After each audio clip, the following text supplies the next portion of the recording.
Skal jeg sende bud etter sognepresten, Engebret? Nei, jeg skal ikke ha noen prest. Nå kan du legge fra deg den boka di. Jeg leser noe interessant. Alt er interessant for deg. Men Engebret... Men det er bra, det.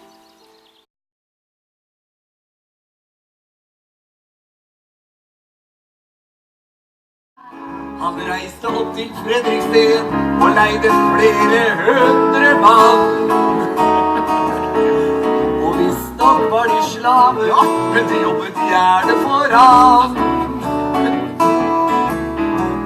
Og sammen fikk de jobben gjort, og jammen gikk det sabla fort. Da tidsfrist var omme, da var elva fri for hver en sunket stokk. Men han sa, det er ikke nok! Nei, først så må du lage en sak som... Men jeg har en god stilling, herr Sot. Du kommer ikke til å angre, se her. Her har du din første lønn. Oppsigelsen, den ordner jeg. Jøss, jeg er svært smigret, herr Sot. Da er det en avtale. Begynner på mandag. Ser du, mammen? Ja, de handler raskt.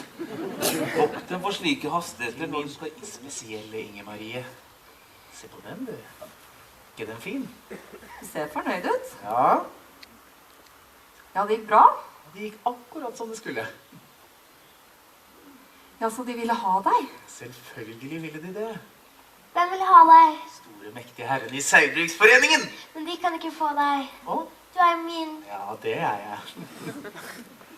Sognepresten har vært her igjen. Å, hva vil hans nåde denne gangen da? Statsråd Tanke Fredrikshall, god Fram. Kanalgeniet, sa han. Men nå sitter tømmer i hele Ørjefossen. Men Hanborg, god Fram. Og Mamno. Kom med store gutter fra. Venter på sot. Alle de føtterne venter på sot. Ja vel. Må du slutte. Du er mer handlekraftig enn som så, kjære Anne. Du, det er en sak som jeg lenge har hatt lyst til å snakke med deg om. Som har ligget tungt på hjertet mitt. Jeg har prøvd å prate med noen, men jeg vet at kirkegang, det er ikke noe for mannen min, er jeg redd. Naturen er hans katedral. Ja, hyrden må alltid... På denne dag, 17. mai 1834, 20 år etter riksforsamlingen på Eidsvoll, så er vi atter samlet til fest! Når tidens bølge ruller hen, den Norges sønner finner. Men Peder Anker, han har blitt den nye kemneren han nå, må du vite. Ja, det forklarer saken. Og nå kommer han. Engebret, gamle ørn. La meg få gratulere. Dine arbeider i Ottai og Lennarsfors er geniale. Jeg visste det. Ja, så de brevene...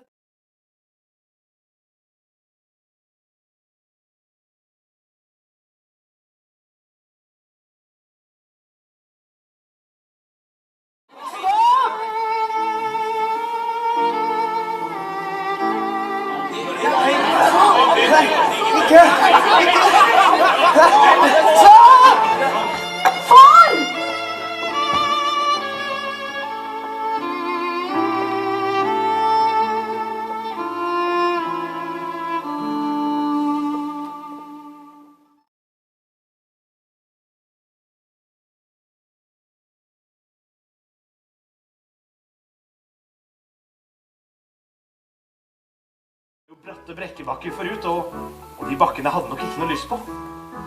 Men Sot, han var lur. Han bandt en brennende bjerkekvist i halen på den. Ja, oksen av sted i en sabla fart med den brennende halen høyt til værs. Han bærer framtiden i seg, far ser.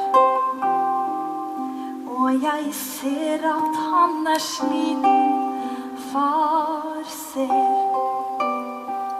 Men han hører ikke etter. Far vet at livet ikke bringer med seg pause når vannets stemme over. Jeg besøkte deg. Nei, men er det ikke vår Herres stedfortreder? God dag. Inger Marie er også kommet, så ja, siden du føler deg bedre, kan du hjelpe til med kveldsmaten, Julia? Julia, jeg hører at du er på vei. Ja, vi er alle på vei, sogneprest. Ja, det har du rett i. Men jeg hører at du har vært på... Men Julia er mitt ansvar. La det ligge. Nå, hva skyldes dette besøket av en kirkens mann? Har de fått høre om min skrantende helse og kommet for å skjenke meg en siste nattverd? Ja, det kunne kanskje vært på sin plass. At en dag så var det stålen der og strekke ut si hand. En kjærlighet, den som er Står det midt på nøkkelen, takk! Her! Takk. God kveld, Ole Bull! Halla igjen. Hvem er du da? Det er jo meg. Engebret Sot, gamle ørn. Du skjønner at jeg kom for sent til konserten din i dag. Men så tenkte jeg, du kan jo bare spille for meg nå. Seta-jentenes søndag. Den er sikkert fin.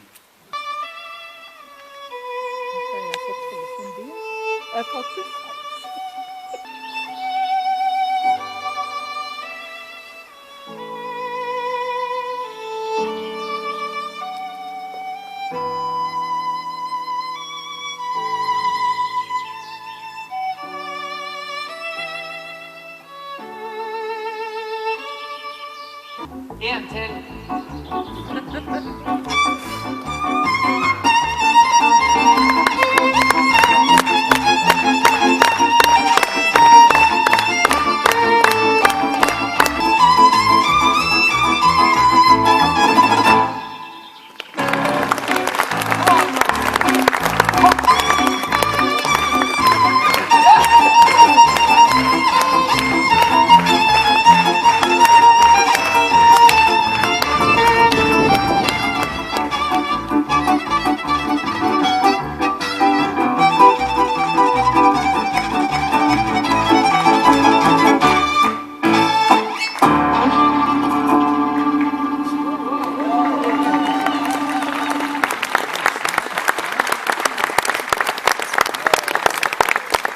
Året det vil gå inn i grensebygdene med ildskrift. Nå skal vi legge de endelige planene for farbargjørelse av vassdraget.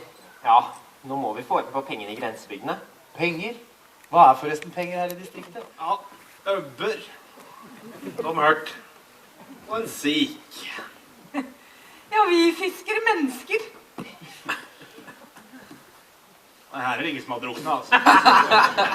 Nei, vi er predikanter. Halleluja! Du får sette dere ned, da. Så skal dere se på fisking. Den er like seig som en engebrett, den. Engelbrett. Ja, han har jeg hørt om. Og ja, det må være Engel Gabriels bror, det. Engel Brett. Engebrett. Engebrett Sot. Dere må sannelig ha folk på ville veier som ikke har hørt om den Engebrett Sot. Ja, dere må ha hørt om store vannveien. Ja, men vi vandrer bare. Kjære prest, alle er samlet til dåp ned i slusene, og alle er klar for en travelig fest.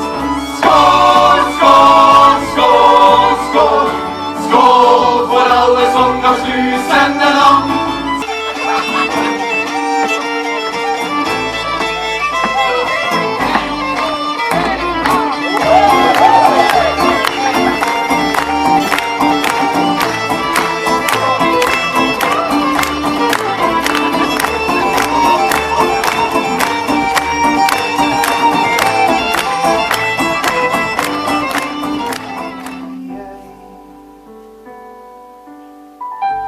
Er jeg kun en troløs sjel som lot andre ofre mye for min egen ærested? Kjære venner i foreningen, snart vil det bli en...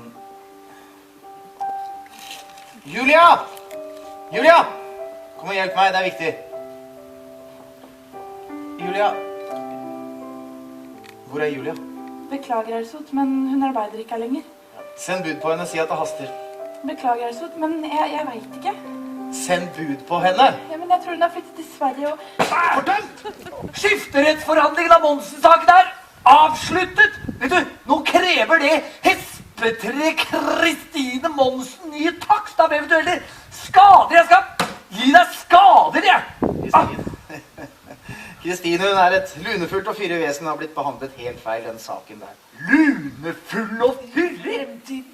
Visste du at han også har engasjert seg i spørsmål om jernbane? Han mener... Nå jager du fremtiden, Christian. I dag gjelder det pengelån og garantier for arbeidet ved Brekke og Krappe 2. Ja, og videre nordover. Strømfoss, Ørje. Så verden skal nå åpnes for innestengte grenseboere, om jeg forstår deg rett. Ja, du forstår meg rett, men nå, Sveigård, nå må du gå på talerstolen og legge frem vår sak. Send ham inn. God dag, min skjønne. Har du savnet meg? Engebrett? Nei, jaså. Så de skal spille det kortet nå. Du kan be den lille foreningen din å forholde seg til min advokat, og ikke sende meg løpegutten sin. Sitt. Kaller du meg løpegutt også nå, Kristine? Du vet jo at de store herrer i Fredrikshall, de vet ikke å sette pris på Behaget hatt Hans Majestet å meddele forhenværende fløtingsinspektør Engebrett Sot medalje for borgerdåd i sølv, til anerkjennelse av hans mangeårige fortjenestefulle virksomhet i vannbygningsfaget. Far! Du har innkalt til kongen! Far!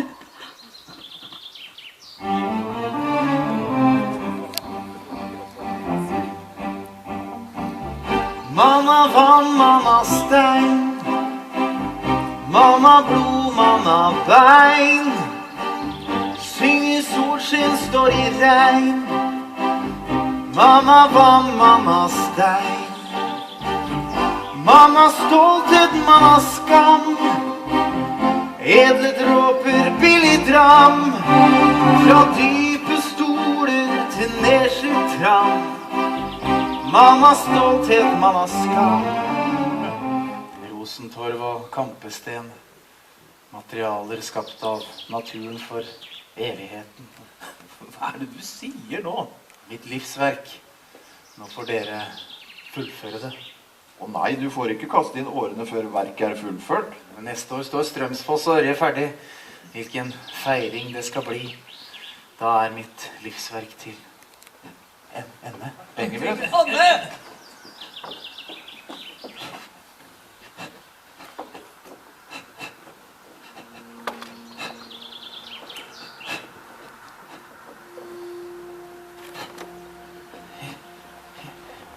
Julie?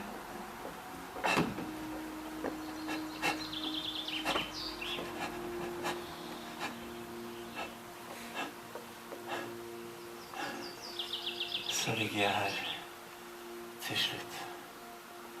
Mamma vann, mamma stein. Å nei da. Det er kildevann fra Store Allé. Så gi meg hele karaffelen. Det skal skvulpe i den siste slyseport.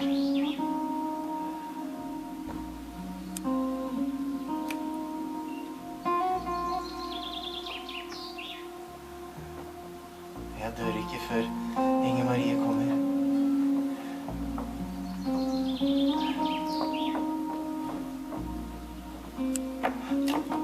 Inger Marie. Takk for at du kom, Eirdal. Stormannsgalla. Velsigna være deg, Engebrett. Ta frem deres kristne sinnelag i denne stund. Jeg ser fløterhaker og tømmervaser. Fysikkboken, altså. Ser jeg en sogneprest. Les salmen nummer 23. Herren er min hyrde. Meg fattes intet. Han lar meg ligge i grønne enger. Han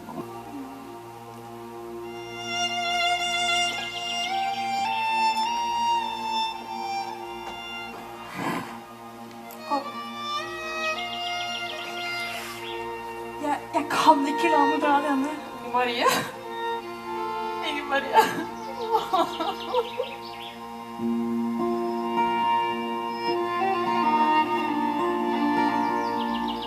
Temperamentet og visdommen kom fra deg, far.